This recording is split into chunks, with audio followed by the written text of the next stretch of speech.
So, Jessie Stephen was one of the few working class suffragettes about whom we know much. But as she was born in London in 1893 and died in Bristol in 1979, you might wonder why I say that. Well, her father was a tailor who moved where the work was. And so the family came to Scotland when Jessie was about 2, first to Edinburgh, then Dunfermline, and finally to Glasgow. The Stephen children, and there ended up being 11 of them, of whom Jessie was the oldest, went to North Kelvinside School, where Jessie was bright enough to win a scholarship, but had to leave school at 15 because her father lost his job and she needed to earn money. So in 1911, the census records her in Burnbank Street, where she was working for a Mrs. Harvey as a domestic servant, a relatively benign employer. But a later mistress, Lady Chisholm of Belhaven Terrace, was not quite so benign, and in fact she dismissed Jessie when she wrenched her ankle running upstairs because that meant that she could no longer fulfil part of her duties. Now Jessie had very strong socialist views which she'd learnt from her father, and at the age of 12, for example, she was already selling a publication called Labour Woman outside the St Andrews Halls in the centre of Glasgow, and she was complimented there by Keir Hardie himself. At 16, she was the vice chair of the Maryhill Independent Labour Party. And when Lady Chisholm treated her this way, she decided to organise her fellow domestic servants into a union. And the Scottish Domestic Workers' Federation was founded in 1913. And by that, she wanted to campaign for better conditions for servants. And because she was in the Labour Party, she was able to use her contacts. For example, a Bailey Alston, who owned a string of tea shops in Glasgow, let her use one of them for the meetings that she organised to organise the servants and not only address them, but to address their employers too. And alongside this, she became an active suffragette. She joined the Women's Social and Political Union, the WSPU. And according to Jessie, the Glasgow group was very mixed. There were wealthy ladies, middle-class ladies, a fair scraping of socialists, and ordinary working women. And again, she was able to use her contacts by asking the ILP for help. She was what we would call a really good networker. And she got a lot of hefty dockers to come along to the suffragette meetings and be scattered around the room so that at the first hint of trouble from hecklers, they were able to throw them out on the rear. She was also the youngest member of a group that went to London in 1913 to lobby Parliament and Lloyd George. And she was involved in what the Glasgow Herald called pillowbox outrages. Something she got away with because, in her own words, I could drop acid into a pillar box without anyone noticing me. Muslin apron, black dress, cap and cuffs. I couldn't be doing anything criminal, surely. So it seems that she was able to use her working class identity in her favour. And remember, what I've said so far all took place by the time Jessie reached the age of 20. Most working class suffragettes had to preserve their anonymity because they couldn't afford to lose their jobs. But we know very little about them. But because Jessie was a lifelong activist and has left traces through history, we are able to tell you about what she did. During the First World War, for example, she was headhunted by Sylvia Pankhurst, and she went off to work for her at the Workers' Suffrage Foundation in East London. Now, there seems to have been a bit of a personality clash here because Jessie described Sylvia as being hard as nails and as inclined to be as autocratic as her mother and her elder sister Christabel. However, they held similar pacifist views and both saw the vote not as an end in itself, but as a stepping stone to establishing other rights and equalities. After this, Jessie never returned to live in Glasgow.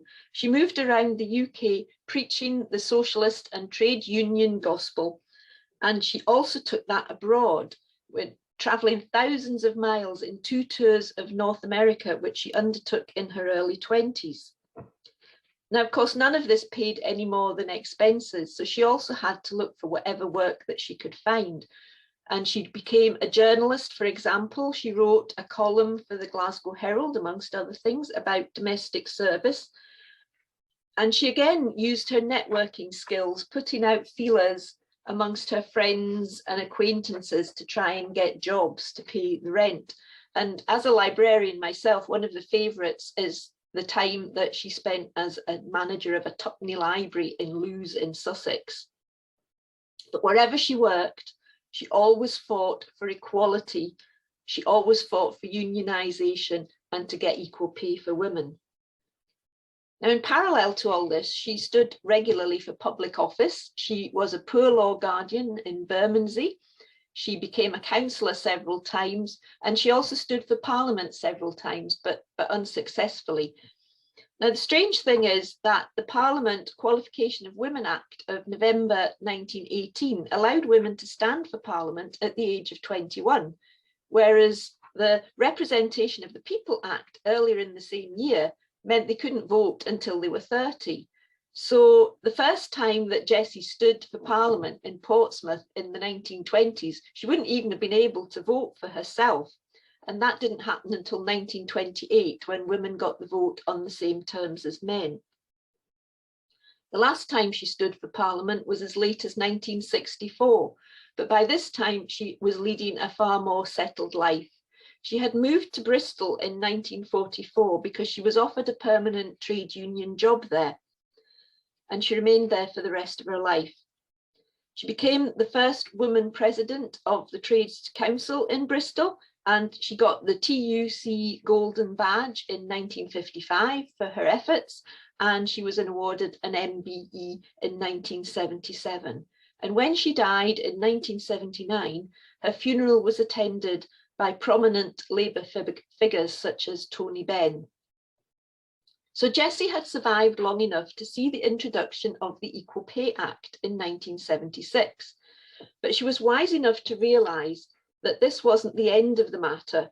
In her own words, until its passage, only 10% of female employees were in receipt of equal pay, but none of us really believed that in January 1976 we'll reach this full equality, especially while employers are trying out every trick to prevent the consummation of our hopes. And you might say that not much has changed in the intervening years. But this also echoes what she said about the suffrage campaign. Most of my public work, she said, has been concerned with the organisation of women and advocacy of their claim to equal status with men. Too many assumed that the victory on women's suffrage would bring other benefits automatically. When the women were glorying in their new so-called freedom, we were only just beginning. And that's true. Jessie was only just beginning with the suffrage campaign. She never gave up until her dying breath. At her funeral, it was reported that her last words were, "You'll have to change my tablets. I'm going to a women's meeting." I just want to show you another few slides. So, excuse me.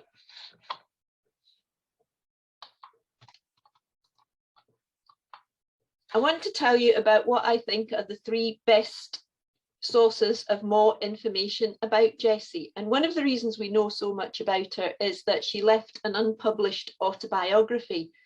And until recently, that wasn't available unless you travelled to Manchester to the Working Class Movement Library. But they've recently been able to put it online, and you can find it at the URL that is showing up there.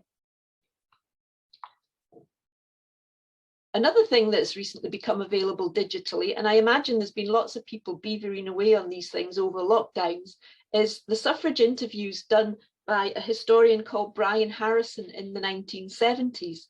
And he interviewed almost 200 surviving suffrage campaigners. And the London School of Economics, which is where the Women's Library in London resides, have put those recordings online. And again, the URL is there. And you can find Jessie at number 157 on the list.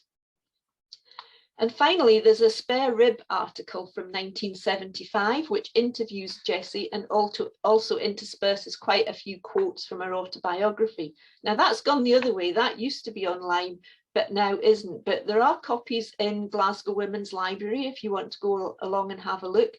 However, it's not on open access, so I would advise calling ahead in advance to make sure that somebody can get that out for you. So thank you for listening to my short talk about Jessie. I hope I've helped you to appreciate this wonderful woman as much as I do. And please get in touch through Protests and Suffragettes if you have any questions, or you would like to know more, or you know of an organisation which would like a longer talk on Jessie, because I assure you what I've told you today is just a fragment of what this wonderful woman achieved. Thank you.